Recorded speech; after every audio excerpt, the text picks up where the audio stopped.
Every night, as darkness settled over their small home, Max, the loyal golden retriever, would growl softly in the baby's nursery. The sound was low and tense, almost like a warning. It started weeks ago, just after little Emma turned 6 months old. Her parents, Sarah and Mark, couldn't make sense of it. Max had always been gentle and loving, never aggressive or territorial.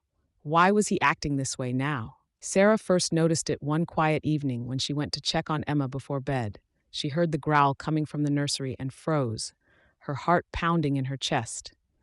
Pushing open the door slowly, she saw Max standing by the crib, staring intently at Emma with his ears perked up.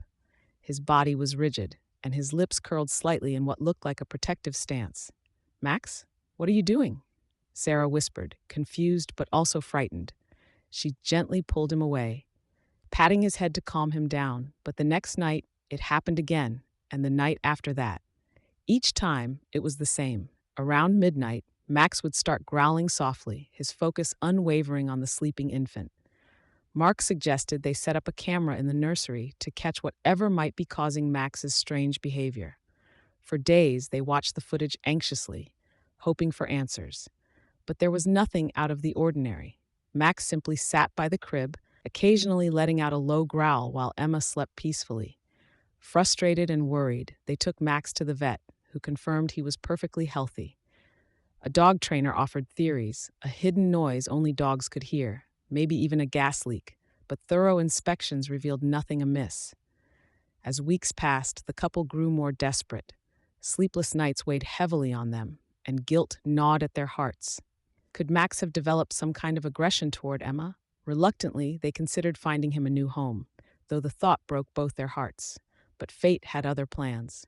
One stormy night, everything changed. Around midnight, Sarah woke to frantic barking. Heart racing, she bolted out of bed and rushed to the nursery. There, chaos unfolded. Max stood beside Emma's crib, barking loudly and nudging the baby with his nose. Something felt wrong, very wrong. "Emma!" Sarah cried, leaning over the crib. Her breath caught in her throat as she realized the baby wasn't moving. No cries, no movement. Panic surged through her veins. "Call 911, she screamed to Mark, already dialing the number herself. Just then, Max let out another loud growl and pushed Emma gently with his snout. To everyone's relief, the baby gasped for air, her tiny lungs filling once more. Tears streamed down Sarah's face as Emma began to cry softly. At the hospital, doctors explained that Emma suffered from a rare condition called laryngomalacia, which caused her airway to collapse during sleep. Without intervention, she could stop breathing entirely. Thanks to Max's instincts, Emma was safe. Back home, Sarah and Mark hugged Max tightly, tears of gratitude streaming down their faces. He hadn't been growling out of aggression. He'd been trying to save their daughter's life. Every night he sensed something they couldn't, a subtle change in Emma's breathing that only his keen senses detected. From that day forward, Max wasn't just their beloved pet. He was a hero, a guardian angel watching over their family. And every night, as they tucked Emma into bed, they thanked Max silently, knowing he'd keep her safe no matter what. If stories like this warm your heart, don't forget to subscribe to our channel for more incredible tales about animals who go above and beyond for the ones they love.